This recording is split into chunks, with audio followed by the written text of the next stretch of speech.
বন্ধুরা, তুর্কি ইসলামিক বিশ্বের খলিফা হতে চায়, আর ঠিক এই কারণে গোটা বিশ্বের যে কোনো মামলাতে তুর্কি তার পাকে ঢোকায়। ঠিক ভারতের সাথেও তারা ভারতের কাশ্মীরকে নিয়ে পাকিস্তানের সাথে সাথ দিয়ে ভারতের খেলাফ কথা বলে।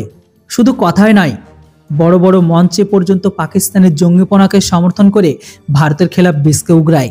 তো অপরদিকে তুর্কি আবার আমেরিকা ইউরোপের সাথে পাঙ্গা নিয়ে অনেক ফাঁসা ফেসে গেছে। তুর্কি আমেরিকার ইউরোপের খেলাফ গিয়ে রাশিয়ার সাথে সম্পর্ককে করে, এমনকি আমেরিকা ইউরোপের শত্রুদের সাথে ভালো সম্পর্ক রাখে। সব থেকে বড় ঝটকা তুর্কির তখনই লাগে যখন রাশিয়ার S-400কে কেনে। তারপরে আমেরিকা ইউরোপ তুর্কির পিছনে লাথি দিয়ে বাইরে বের করে দেয়। তারপরে থেকে আমেরিকা তুর্কির F-35 দেওয়া থেকেও বারণ হয়ে যায়।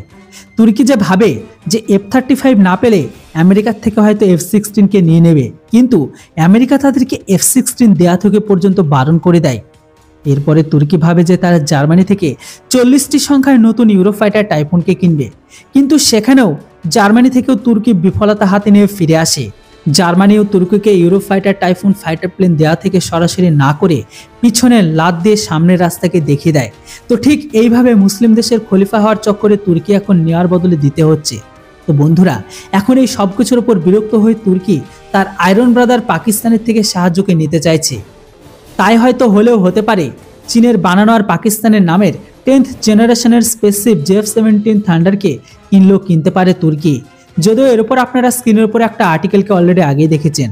মানে তুর্কি এখন এই দিন চলে এসেছে যে চীনের ভাঙড়ি J-17কে কিনবে। যে ফাইটার প্লেনগুলি বিশ্বের যে সমস্ত দেশগুলো কিনেছে তারা সবাই গ্রাউন্ডেড করে রেখেছে। যে ফাইটার প্লেনটি আকাশে কম, নিচেই থাকে বেশি। বন্ধুরা, তুর্কি খলিফা বানানোর চক্করে তুর্কির যে পিছন ফাঁকা হয়ে যাচ্ছে, খবরটা শুনে আপনারা কতটা আনন্দিত অবশ্যই কমেন্ট বক্সে লিখে জানান।